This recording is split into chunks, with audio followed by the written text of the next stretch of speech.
महाराष्ट्रातील number 1 TV channel आवाज TV, आवाज आपल्या सर्वांचा। की प्रवीणजी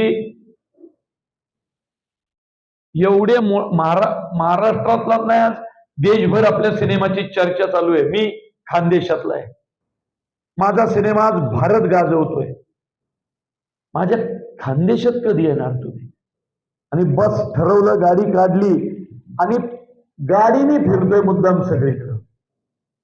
अक्षरशः आमचा संदेश दिसलाय मागे, त्याला विचारा, जेवतोय पण गाडीतच, खातोय गाडीत।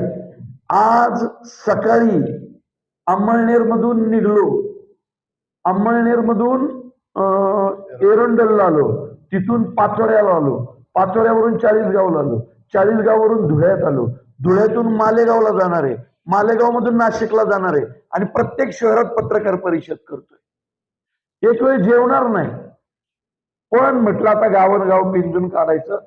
आणि मला आनंद वाटला या गोष्टीचा की खरंच कोण म्हणतं मराठी सिनेमाचा प्रेक्षक संपलाय आणि पुणे मुंबईच्या बाहेर मराठी सिनेमा संपलाय, कोण म्हणतं?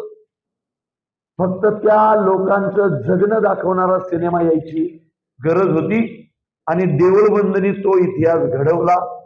त्यामुळं आता सिनेमा माझा कुठलाही असू दे, आता पुढचा मुळशी पॅटर्न 2 आहे, सिनेमा कुठलाही असू दे, मी विदर्भ, खानदेश, मराठवाडा फिरणार, मला बाकी काय माहित नाही। किती लेखक दिग्दर्शक आहेत महाराष्ट्रात, प्रत्येकाने एक एक घ्यावा, प्रत्येकाने, कारण ह्यांनी 11 भाग डिक्लेअर केले, तो 11 भाग केले। बरं, माझं नशीब असं आहे, मी जो पिक्चर बनवतोय त्याचा दुसरा पार्ट येतोय आणि तो पण सुपरहिट जातोय। त्यामुळे आधीचेही निर्माते मुरावर बसलेत। आता मुळशी पॅटर्न सुपरहिट, त्याचा पार्ट 2 पण बघा, ज्या दिवशी येईल तुम्ही फक्त सिनेमा बघा। मुळशी पॅटर्नने झोपा उडवल्या होत्या, मुळशी पॅटर्न सेम वाक्य, त्याच्या पुढे 10 पावलं। तसेच महाराष्ट्रात एक मोठी संत परंपरा आहे, तर त्या दृष्टिकोनातून पण आपला काही विचार आहे का? नंबर 1, नंबर 2, माजी साहेब एकदम अंतर्मुख काय, तुम्ही बहिर्मुख आहात, म्हणजे तुम्ही खूप भोकल आहात आणि ते खूप पैशावाला माणूस असाच असतो।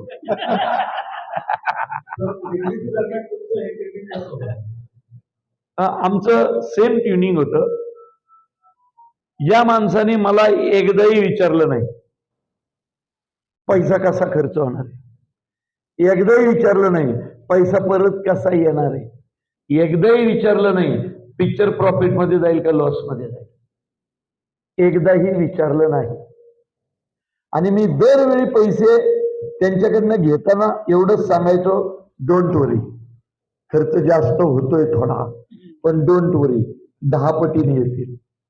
त्यामुळे मी माझ्याकडनं सांगत होतो, त्यांना सगळे लोकांना द्यायचीच होती ना।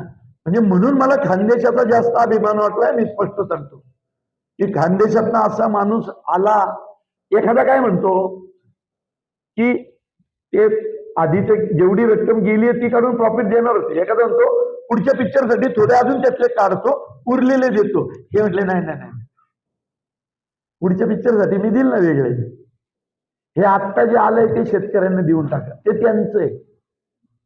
तर त्यामुळं ते त्यांच्या स्वभावानुसारच वागतात, मी माझ्या स्वभावानुसार सिनेमा बनवतो। सरकारबद्दल मला काय बोलायचं नाही, कारण मी एक कलाकार आहे, मला सिनेमाबद्दल विचार। वास्तव्य माझ्या सिनेमात मी टोकाचं दाखवलेलं आहे, टोकाचं दाखवलेलं आहे। माझी भूमिका मी माझ्या सिनेमातून इतकी डेंजर मांडलेली आहे की आता ती 80 नाही 100 कोटी क्रॉस करून जाईल। आणि एवढंच नाही तर माझा सिनेमा शेतकऱ्यांच्या आत्महत्यांचा आकडा खाली आणेल याचा माझ्यावर विश्वास आहे। त्यामुळे मी माझं काम करतोय, रुपयाही स्वतःसाठी ठेवणार नाही, शेतकऱ्यांसाठी देऊन टाकणार, शेतकऱ्यांच्या पोरांच्या शिक्षणासाठी देणार। माझ्यापासून सुरुवात केली आहे मी, मला ते जास्त महत्वाचं।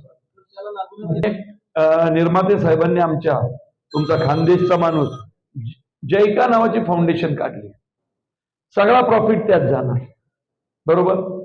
आता आम्ही गावोगावी तर फिरू नाही शकत, नाही का? आम्हाला कसं कळणार? कारण आम्हाला पुढचा सिनेमा करायचा आहे ज्याच्यात अजून ज्वलंत प्रश्न आणायचा आहे कुठला तरी। तर आम्ही काय करणार? आम्ही काही संस्था निवडल्या, उदाहरणार्थ शेतकऱ्यांशी काम करतात, त्यांची एक मोठी यंत्रणा. माणुसकीची चळवळ राज देशमुख, त्यांची एक यंत्रणा आहे स्वतःची. राजू शेट्टी साहेब एका वेगळ्या भागातल्या शेतकऱ्यांसाठी महाराष्ट्रभर काम करत असतात, बरोबर. प्रकाश आमटे त्यांची संस्था डिटेलमध्ये काम करते. आम्ही काय म्हटलं, यांच्याकडनं जी नावं येतील, यांच्याकडनं समजा नाव आलं कुठलं, आम्हाला सगळ्यांना आम्ही आमचे नंबर देणार, आमच्या फाउंडेशनचा नंबर सगळ्यांना देणार. फोन आला, त्यांची एवढी एवढी फी आहे, द्या. नो छाननी, नो स्क्रुटिनी, नो कुछ. यांचा फोन आलाय म्हणजे विषय संपलाय. फोन आला म्हणजे विषय संपला. डायरेक्ट आम्ही म्हणणार त्या मुलीचा अकाउंट नंबर, कॉलेजला कुठले आहे त्याचा अकाउंट नंबर, कशाचं मेसचं लायब्ररीचं भाडं भरायचंय त्यांचा अकाउंट नंबर, का त्या पोरीच्या अकाउंटला द्यायची. Okay, done. Diet entry.